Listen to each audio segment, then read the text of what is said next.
welcome to our full Protea box. I have a little bit of a secret or a confession to make, and that is that this video is actually being recorded 2 weeks before you're going to get this box, for the deliberate reason that I hope that I'm having a baby right now at the time when this video goes out.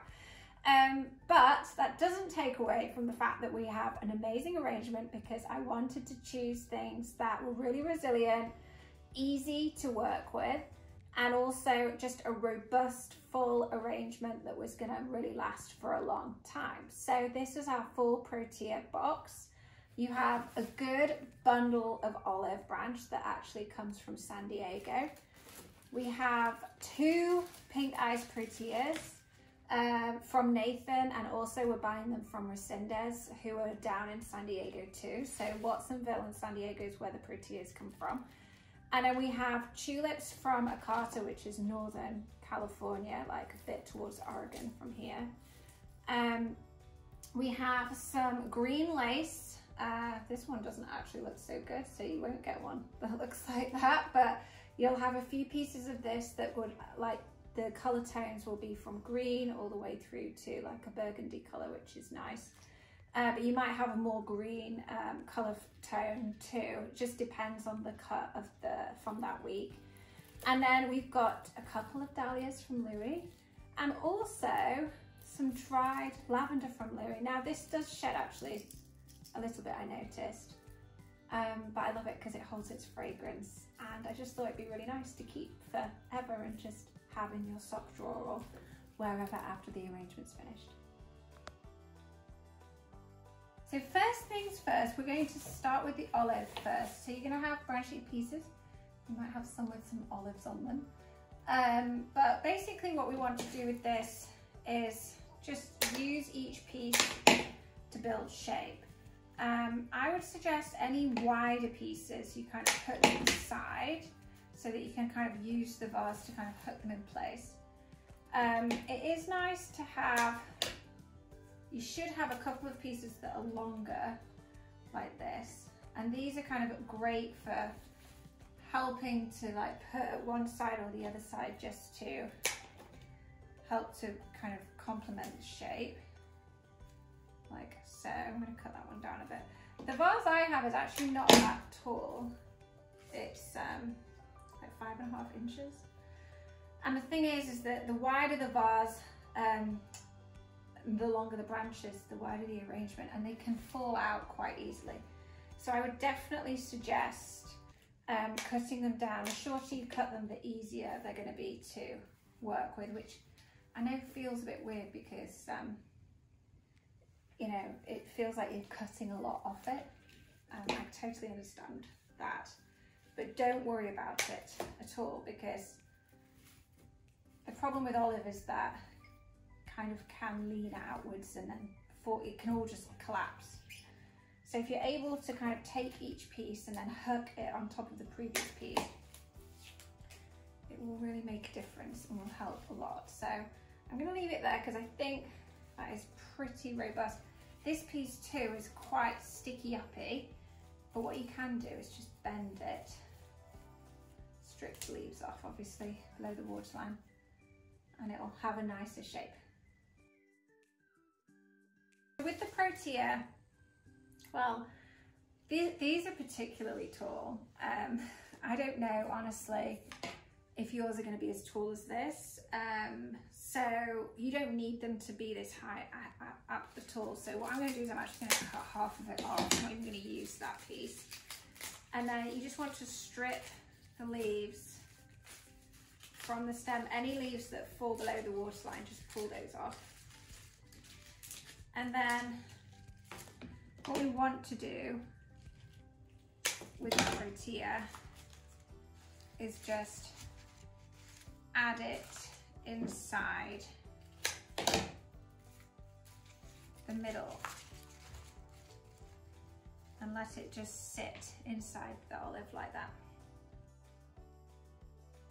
So with the dahlias, we do honestly want to clean the stems of these, and I did have a few people reach out about the leaves on Louis dahlias, being like, oh, they have insect bites on them or the browning. Pull them off. Like, Typically in a store, they pull all of the leaves off them anyway, and he doesn't use any pesticides on his flowers. So that is entirely normal. Honestly, to me, that does not impact the quality of the flower, but I would absolutely suggest like just cleaning the stem up. And then, a little bit went inside there, pull that out later. But basically then you kind of want to add the dahlias in and around the Protea. They can kind of wobble and lean in different directions too, so you kind of have to embrace that about them. So just, I'm gonna put that one, here, like so. And you can see actually, here, we've got a situation where we do have the leaves of the Protea are just a bit kind of covering up quite a lot of the flower at the front. So it's fine to just do a little bit of pruning and just cut them back, because you really do want people to see, you know, how beautiful they are. And now this dahlia does not want to stay. Stay there. Perfect. These tulips, so strip the leaves. If the leaves are recessed to the stem, because sometimes when they come in and they're super tight, they're really close like this, you can just keep them there. They'll flop down over the next few days, and then you can just strip them back. One of the tricks with tulips that I like is just turning the petals inside out and making a really nice shape. And the thing about tulips is they do hold this shape for a really long time. If they're really tight when you get them, you won't be able to do this straight away. You might have to wait a couple of days for them to soften up and just absorb water, and then you'll be able to take them out and create a really nice shape like that. So I'm going to add one here. They grow towards the sun, tulips too, so you will find that they grow taller in the arrangement, which is really nice because it helps to create a really cool shape. So I always let them do that, unless they're really long, and then you might want to just pull them out and then cut them back a little bit and just balance out the arrangement a little bit more. So I'm just going to strip that leaf off. And this one, let's see, things moving around a little bit. Put that one in front of the Protea, here, like so. There you go. So at this point, we're going to add in the green lace. So really, this is just adds a nice dose of texture. Kind of helps fill in some space. It does rehydrate really fast, and they obviously do have skinny stems, so you can feel free to kind of put this, position this anywhere that you want. In fact, sometimes hard doing it from the back. I might put this piece at the front, right next to the Protea, like that. And then this piece I think would look nice sitting in between these two little guys over here. So yeah, just feel free to kind of break it up, put it wherever you want. So lavender, so this is obviously dried, still smells amazing. I know Louis started drying it like 2.5 months ago, bless him. So with this, I mean, honestly, you can keep this forever, so it's nice to kind of keep the height of it a little bit.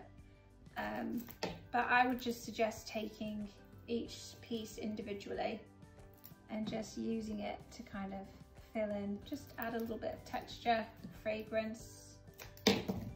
This arrangement will really hold as well. The only things that obviously don't last a hugely long period of time is the dahlias. But it's such a full one that in a way, I don't think you kind of lose much when they go. Everything else will last for a couple of weeks at least. The tulips are surprisingly resilient. So you can just, and then the lavender, you just pull that out and have it next to you on a bedside table in the bedroom, or put it in a sock, bundle it up together and put it in a sock drawer. Whatever you want, really. Hold on to it and add it to a wreath for fall or winter. There we go.